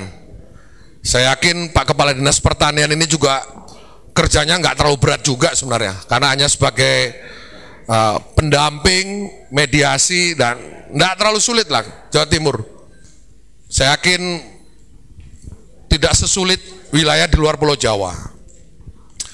Tetapi ada yang perlu kita harus pikirkan Pak D, terkait dengan bagaimana krisis pangan ini kemudian berdampak ke Jawa Timur, tapi bukan krisis pangan, tapi persoalan kemampuan daya beli yang sangat rendah. Jadi kalau di level atas, elit, kita bicara tengah ini macet ini. Saya katakan sekarang macet. Ada dampak yang saya katakan bahwa ini tidak, ya kita boleh masuk di era aplikasi, era yang bersifat digital, serba online semua. Tetapi ada sesuatu yang kemudian macet terkait dengan hal-hal yang biasa kita lakukan secara direct, tapi kemudian semua tergantikan dengan aplikasi. Dan itu kemudian membentuk kita, jadi pola pikir kita pun juga berubah menjadi aplikasi yang kemudian seolah-olah menjadi sentralistik. Saya tidak tahu Pak Adi apa merasakan begitu juga apa tidak. Tetapi kita ini sekarang seolah-olah tidak desentralisasi lagi, tetapi menjadi sentralistik. Segala sesuatu seolah-olah dibuat menjadi holding. Partai pun kadang-kadang dibuat holding juga. Kalaupun core-nya ada, tetapi kita menjadi seperti itulah sekarang. Karena semua dikendalikan oleh Jakarta. Lalu nilai-nilai yang kemudian otonomi menjadi tidak ada. Contoh, Kalau di zaman Pak D 2 periode, saya Mas Agus Maimun, Bu Lili, kalau yang namanya konsultasi Kementerian Dalam Negeri, kami harus datang. Tapi Pak D, saya mau kasih tahu hari ini, sekarang ini sudah ada e-perda, aplikasi, SIPD, Sistem Informasi Pemerintahan Daerah. Sudah tidak ada lagi Pak D, direct ini tidak ada. Begitu tidak sesuai dengan aplikasi, semua tidak bisa diproses. Lalu kearifan lokal, nilai-nilai kultur, nilai-nilai yang bersifat substansial, di aplikasi itu tidak ada Pak D, tidak ada. Nah kalau kemudian ini membentuk cara berpikir kita, berpikir secara nasional, yang kemudian dipaksakan ke daerah, saya pikir kita situasi gawat ini. Dan itu akan menimbulkan pasti chaos pasti. Cepat atau lambat, apalagi kalau urusan perut ini tidak teratasi, daya beli rendah. Saya katakan sekarang semua ada, cukup, tetapi kemampuan untuk membeli di tingkat grassroots itu sangat rendah. Saya masih ingat program Pak D dulu, bicara sama kita, uang iku, les mangane cukup, kemampuan untuk demo itu ndak ada. Makanya kalau ada demo ke Indrapura, sebelum demo dikasih nasi bungkus semua dulu. Setelah warak wis kono sing bengok-bengok maneh. Golek rokok turu-turu akhirnya guys ngomong maneh. Nah, artinya apa? Ketika daya beli ini rendah di tingkat bawah, karena memang tidak ada lagi yang bisa dikerjakan, sehingga tidak ada yang bisa memberikan duit untuk sebagai upah. Kalau tadi Pak D menyampaikan sekelumit bahwa sekarang perannya laki-laki itu diganti dengan peran charity yang dikasih istrinya, Kemensos, BLT, sing lanang nggak dikei duwe iki, mlebu nang rekening sing wedok. Yang laki-laki ini tidak berharga, timbullah perceraian karena tidak punya pekerjaan. Nah, program padat karya di tingkat bawah yang selama ini selalu digerocok entah apapun sumbernya, lewat aspirasi dewan, lewat aspirasi keliling-kelilingnya, sudah nggak ada. Dikurangi. Memang ada fraud, saya yakin pasti ada pelanggaran di bawah, ada fraud. Mungkin ada sesuatu yang bisa berdampak terhadap persoalan-persoalan hukum. Tetapi dampak itu kan bisa kita kurangi dengan sistem yang bisa kita bangun lebih terbuka dan sebagainya. Tetapi hari ini daya beli kita sangat rendah. Dan kalau daya beli rendah, itu juga bisa mempengaruhi terhadap hal-hal yang lain. Nah, karena kita sekarang lagi dengan Watimpres nih, yang selalu tiap hari bisa bicara dengan presiden, kira-kira yang berkaitan dengan cara berpikir, konstruksi berpikir yang bersifat sentralistik, aplikatif, kalau ini terus dilakukan sehingga nilai-nilai kultural, nilai-nilai yang bersifat direct ini hilang semuanya, maka kita akan kehilangan. Dan peran kita sebagai politisi pun menjadi tidak ada. Ngomong opo, nggowo opo. Lho ngomong iki yo kudu nggowo, gak nggowo yo. Lho, ngomong opo kok niku? Nah, kira-kira begitu Pak D. Sedikit tanggapan saja sekaligus refresh untuk Pak D yang selalu bersama kita dalam memberikan pemikiran-pemikiran dekat. Terima kasih. Terima kasih tepuk tangannya Bapak Ibu. Baru satu pertanyaan sudah semangat. Sepertinya langsung direspon dulu mungkin ya Pak ya. Biar masih fresh langsung begitu ya. Silahkan Pak D atau Pak Hadi. Tahun 2018 dipimpin Perdana Menteri Jepang, seluruh kabinet Jepang membuat resolusi di dunia. Keluarlah namanya program 5.0, mengkritik keras terhadap 4.0. Tolonglah pikirkan tentang kemanusiaan, karena dengan 4.0 kohesi sosial kita menjadi rusak. Kita sudah tidak menyangka lagi, tapi kita kemudian melihat data dan menganalisis dari data. Sentuhan terhadap orang itu menjadi hilang. Itulah kemudian sistem pendidikan di MIT dan Harvard University dirubah total. Dari semua sistem dengan teknologi ngajarnya disediakanlah 30% waktu untuk mahasiswa untuk berbincang dan menanyakan apakah kirimannya sudah datang atau belum. Jadi masalah manusiawi sekarang, kalau memang belum datang, tolong tinggal di tempatnya dosennya, makan di tempat dosennya. Ini kemudian Jepang menjadi keras. Kalau semua menjadi sangat efisien dengan rokok, kalau kemudian kopinya Pak Domo diganti rokok, kemudian tenaga kerjanya kemudian di PHK, di mana posisi tentang kohesi sosial manusia? Ini protes keras. Gelombang protes dari Jepang ini berjalan. Apa yang dipikirkan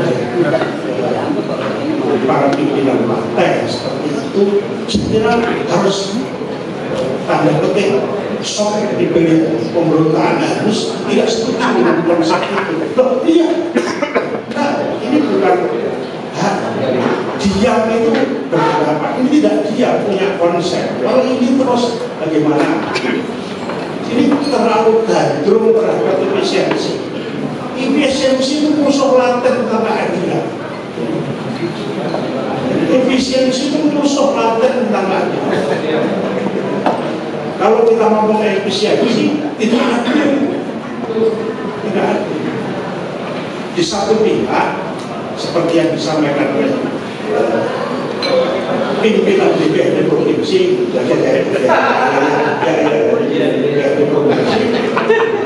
bahwa semua menjadi mekanik, iya, diprotes oleh Jepang. Jadi seluruh kabinet mengeluarkan tanda tangan protes, keluarlah konsep namanya 5.0 tentang humanismenya, tentang sentuhannya, tentang menyapanya. Ini yang jadi sekarang pada masa proses transformasi baru, bukan dengan teknologi tapi dengan sentuhan, dengan apa. Siapapun akan nyalonkan satu lembaga tertentu, terus kemudian hanya dengan media sosial bohong berkali-kali dan benar. Ya, karena itu berulang-ulang. Itu oleh sebab itu saya kira pikiran seperti itu menurut saya setuju. Tapi jangan hanya bertanya dan diam, tapi harus bergerak terhadap perubahan. Iya, ini kan seluruh kabinet di Jepang protes kan. Kami punya kultur sendiri di Jepang. Gak mungkin semua dengan efisiensi pakai robot, artificial intelligence masukkan semua seperti itu. Maka kemudian di subsistem masih ada UMKM yang bekerja kemudian untuk kepentingan perusahaan besar. Saya kira ini pikiran waras.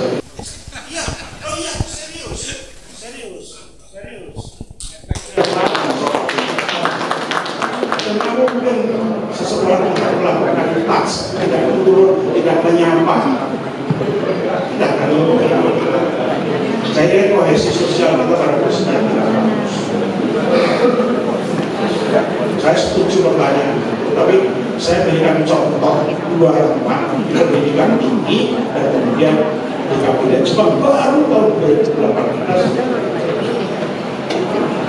Itu sama juga tahun 2000 tahun 1980 mungkin yang dari ekonom pernah dengar tentang Washington Konsensus. Itu membuat suatu konsensus yang harus menurut Amerika, Jepang, Korea, Cina, India menolak konsensus karena dia punya jadi itu saya kira Pak, jadi tolong Bapak bisa menjadi sakit karena yang berteriak iya paling banter agak sehat dikit tapi sakit lagi. Tapi kalau itu dirubah menjadi waktu bersama-sama itu menjadi nyaman. Saya setuju, saya lagi dirubah dan jadi ada orang kok. Kita ini bukan orang-orangan, orang betulan. Ini harus bicara. Kok mengambil keputusan bisa berubah?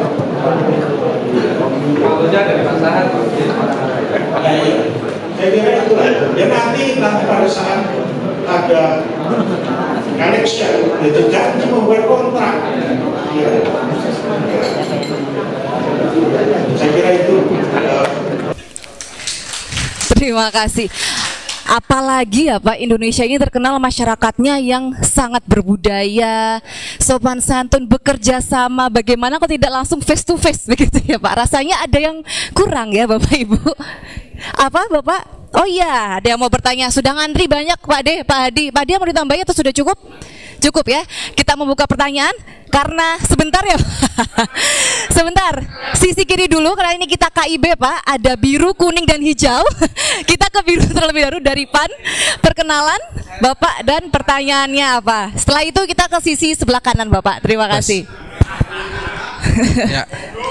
Assalamualaikum warahmatullahi wabarakatuh. Saya tanya karena Pak Sahat tanya Pak De. Ya, kalau Pak Sahat tadi tanyanya 15 menit, saya 5 menit saja. Gak boleh melebihi Pak Sahat.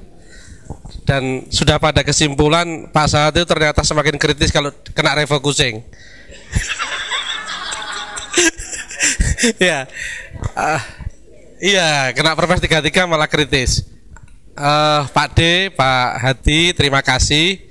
Saya sepakat diskusi ini yang pertama dilanjutkan Pak Ketua, Pak Sarmuji. Kalau tadi ada 3 krisis, yang 2 itu juga penting. Nah, dalam konteks pangan, saya kira semua permasalahan lewat indikator permasalahan sudah sering kita bahas, ya. Dan tahu permasalahannya, termasuk tahu bagaimana melaksanakan, tapi di level implementasi yang jauh ada distorsi. Itu kira-kira Pak D. Karena saksinya kita semua, zaman Pak D memimpin Jawa Timur, Pak D getol untuk melawan kebijakan pusat yang sering bahasa yang paling ekstrim itu meneror petani Jawa Timur.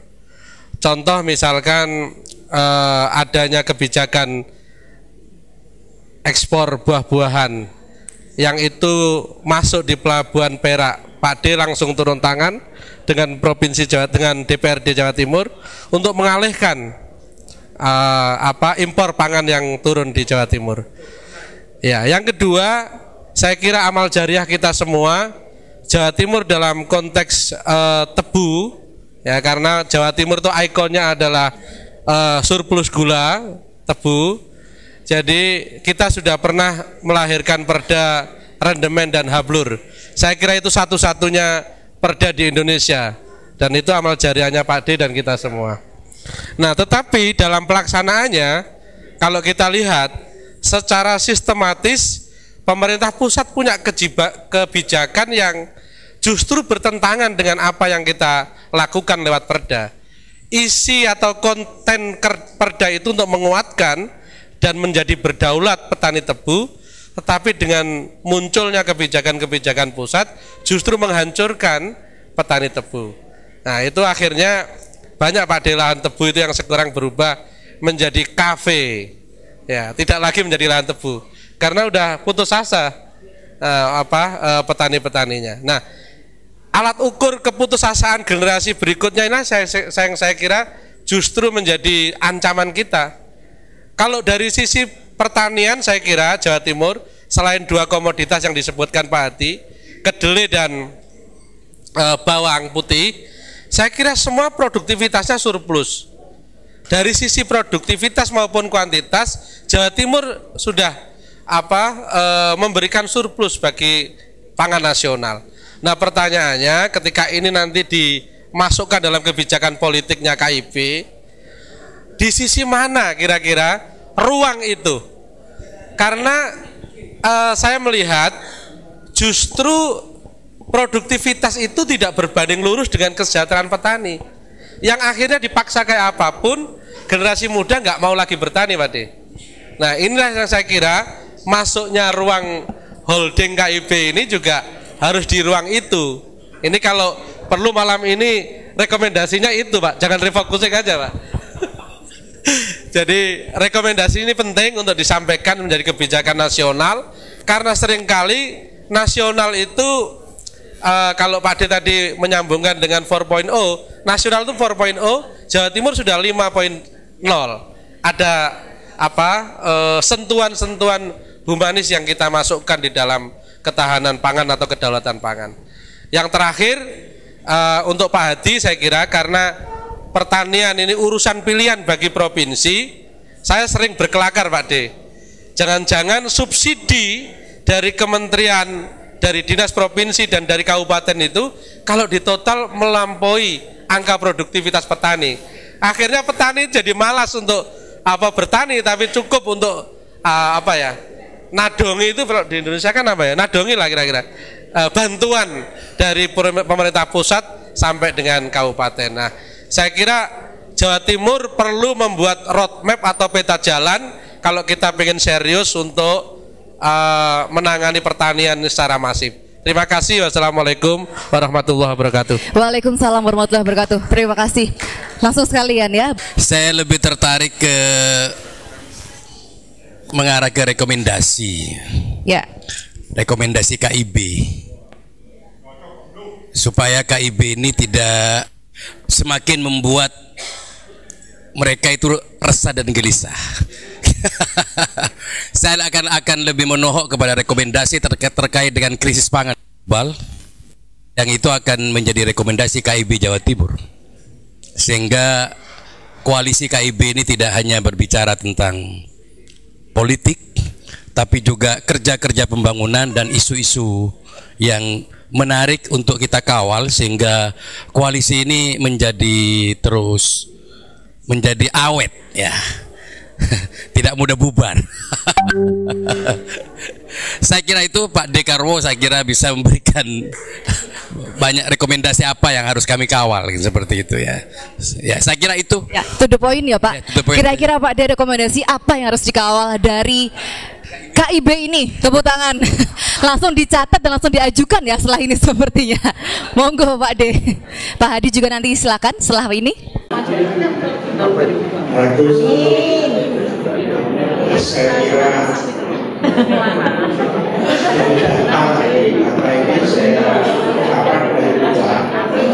dari BPS dan dari kelompok di desil 1 sampai 10 periturkur dari yang jadi sangat miskin dan mendekati miskin. Dan dari jumlah KK yang 5,1 juta dari 10 juta 9, mereka misalnya share terhadap pendapatan yang setengah. Menurut saya pidatonya adalah adil dulu baru mampu. Social justice dulu tentang keadilan baru bicara kami harus karena apa? Karena akan dibawa arus yang kuat oleh portfolio tentang mekanik, pembangunan yang mekanik, semua sektor yang efisiensi tidak bisa. Tugas pemerintah, tugas politisi bukan efisiensi. Tugas politik daripada politisi dan pemerintah adalah efektivitas. Jadi salah besar kalau kemudian kelembagaan government kita, pemerintah kita mendorong untuk politisi untuk menjadi efisien. Tugasnya politisi menggerakkan sesuatu, mengajak sesuatu yang juga masih dia belajar sama-sama begitu. Jadi ini saya kira tugas yang paling berat, redistribusi pendapatan terhadap kelompok pertanian di bawah. Itu saya kira satu rekomendasi penting terhadap konsep kesejahteraan. Jadi sekali lagi bahwa musuh laten daripada efisiensi adalah adil. Tidak pernah disukai efisiensi. Tidak. Efisiensi tidak pernah mengenal keadilan. Itu baru kalau kita dibawa arus apa-apa dengan efisiensi, ya kita jawab dengan masyarakat. Politisi satu pihak harus dekat dengan masyarakat. Saya kira ini menjadi hal yang sangat serius. Kalau politisi kemudian dibawa menjadi efisiensi, dia tidak ketemu dengan keadilan, dan yang di bawah yang diminta keadilan, social justice. Misalnya tidak akan pernah bicara, diajak, tidak akan dipilih di bawah kalau bicara ini bukan pembangunan untuk bawah, kepedulian untuk bawah, tidak ada. Foodnya silahkan kemudian problem besar partai, ya itu yang dijual. Tapi betul-betul konsisten, jangan jargoni, bisa ngajar, bisa melakon. Ini yang harus. Sebab itu saya kira ini menjadi gerakan bagus tentang kesejahteraan. Jadi ini yang saya justru sangat setuju apa yang disampaikan oleh P3, terus Pak Sahab dari sana. Jadi data sudah ada, undang-undang sudah memberikan mandat kalau tidak harus kemudian DPRD, DPR RI dan DPRD Kabupaten kita setuju semua. Ya, dia bisa menjerat semua. Eksekutif paling takut yaitu terhadap kekacauan.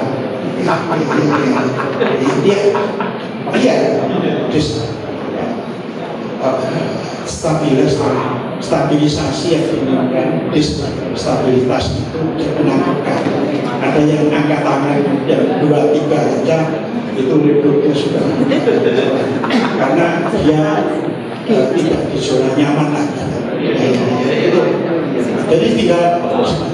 Tetapi kalau itu yang disampaikan baik, rakyatnya akan kemudian senang. Pada saat sampai turun ditanya, Pak, itu yang diusulkan kemarin ditulis di Babe, Pak. Bagus sekali itu, Pak. Ya. Iya, saya kira itu. Iya, bapaknya. Ini kamus politiknya seperti ini. Kamus politiknya bukan provokasi. Lagi tidak stabil itu. Jadi saya kira rekomendasi kesejahteraan sangat penting. Jadi kalau memang di kelompok petani itu kecil sekali, dia dapat redistribusi berapa sih? 11,5 terhadap 46,7%.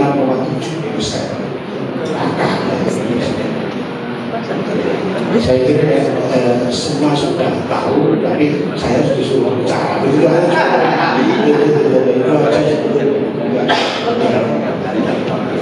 Terima kasih.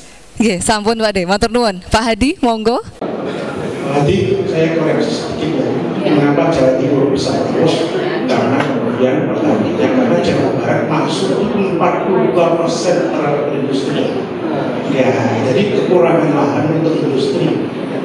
Ya, rasio yang dihitung adalah rasio per hektar itu berapa produktivitasnya. Jadi Jawa Barat 42%. Satu provinsi yang tahu, tapi yang jadi permasalahan 90% bahan bakunya impor. Itu yang jadi permasalahan, karena industri besar. Jawa Timur adalah 12 juta yang Matur nuwun. Sudah cukup jelas Bapak dari P3 dan juga dari PAN. Cukup ya. Sekarang Pak Hadi, silakan. Matur nuwun masukan Pak. Kami akan menjawab dari Pak Agus Menu, sahabat saya yang kami sudah membuat dokumen Pak. Ada 3 poin. Yang utamanya, yang pertama, mempertahankan swasembada pangan, karena kita ketahui bahwa Jawa Timur sampai saat ini tidak pernah impor beras sampai detik ini. Yang kedua, diversifikasi pangan. Ini perlu disampaikan bahwa agar masyarakat Jawa Timur ini tidak selalu harus makan beras, makan nasi. Maka banyak tanaman-tanaman lain seperti umumnya dan sebagainya diolah menjadi tanaman makanan olahan. Karena kita kan yang sudah berumur 50 ke atas ini sudah punya gula.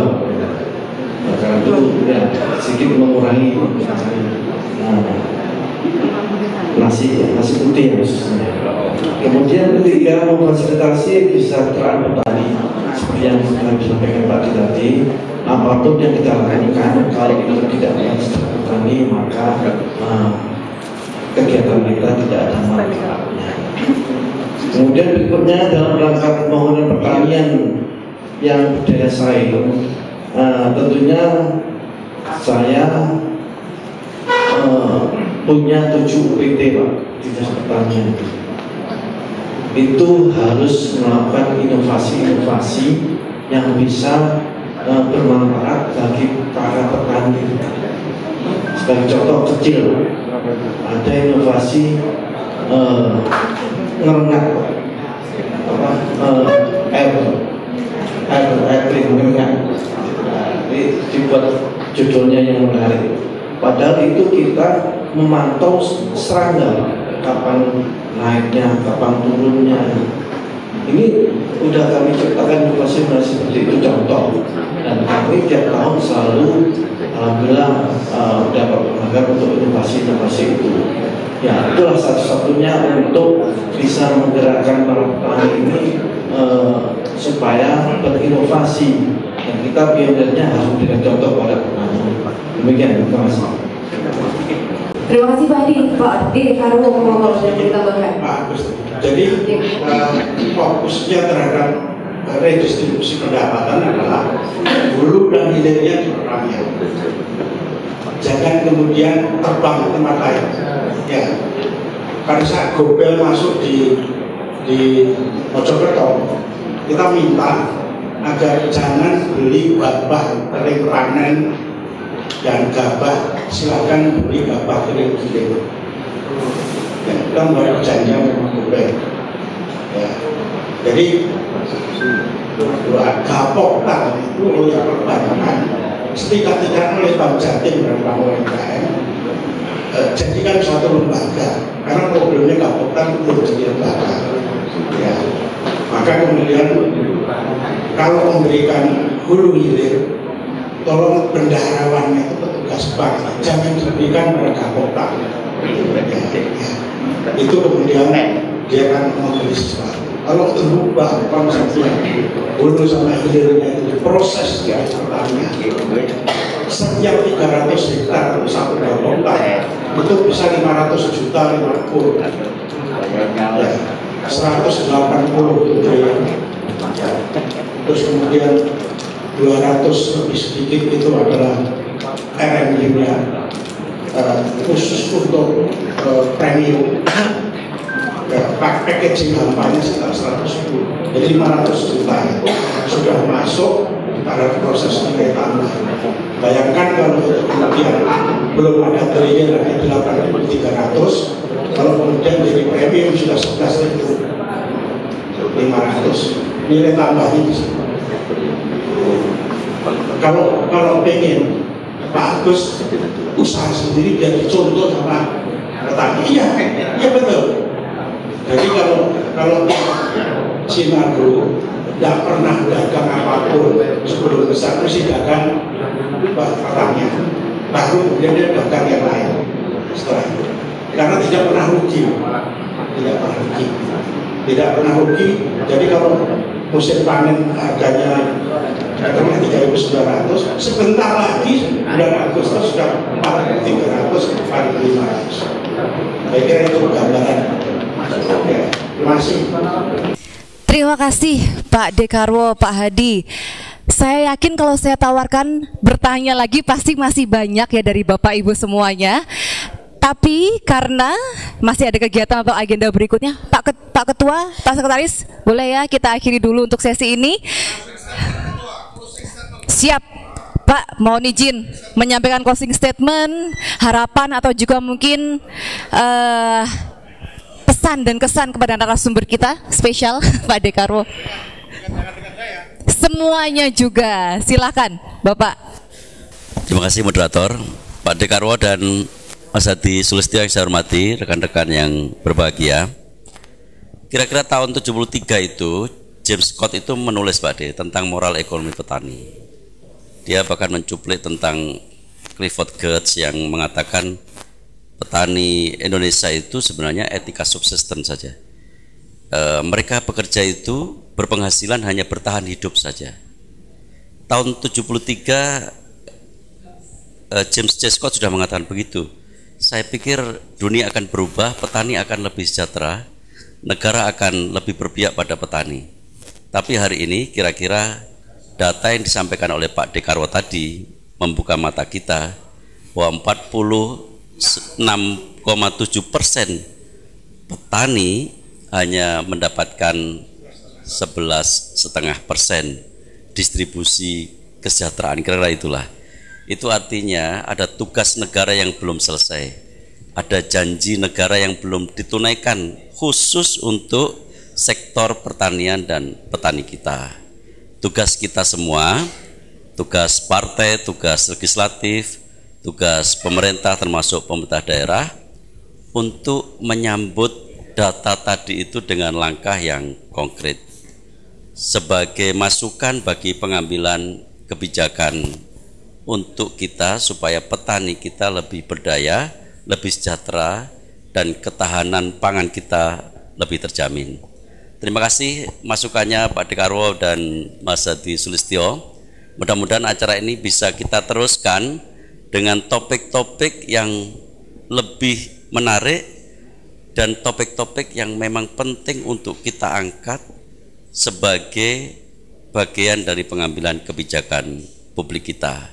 Sekali lagi, yang hilang dari politik hari ini adalah meritokrasi dan teknokrasi. Tugas kami terutama dari Partai Golkar yang ideologinya terkenal developmentalisme adalah mengisi politik hari-hari ini dengan teknokrasi dan meritokrasi. Itulah kira-kira yang dibutuhkan bangsa ini ke depan dan kami sudah menyiapkan calon presiden yang bisa mengisi teknokrasi dan meritokrasi itu. Terima kasih. Assalamualaikum warahmatullahi wabarakatuh. Waalaikumsalam warahmatullahi wabarakatuh. Matur nuwun Bapak Ketua DPD Partai Golkar Provinsi Jawa Timur Pak Sarmuji dan juga Bapak Ibu semuanya, KIB juga dari P3 dari PAN, luar biasa, terima kasih. Pak Dekarwo matur nuwun sangat, Pak Hadi matur nuwun sangat. Mohon maaf Bapak Ibu jika ada kesalahan atau kekurangan dan tentunya semoga ketahanan pangan seiring sejalan senada dengan kesejahteraan dan juga keadilan oleh para petani kita. Dan satu lagi harapannya semoga ya KIB ini long last, semakin dekat, kalau bahasanya anak muda semakin mesra demi memberikan kebijakan-kebijakan public policy yang terus mensejahterakan masyarakat, khususnya karena kita membahas krisis pangan adalah para petani kita. Menjadi petani itu keren, petani milenial, mari kita galakan dan juga memberikan ketahanan pangan bagi bangsa Indonesia dan juga khususnya Provinsi Jawa Timur. Saya Sinta Noza, mohon pamit undur diri, sampai jumpa di kesempatan berikutnya. Wassalamualaikum warahmatullahi wabarakatuh, selamat malam.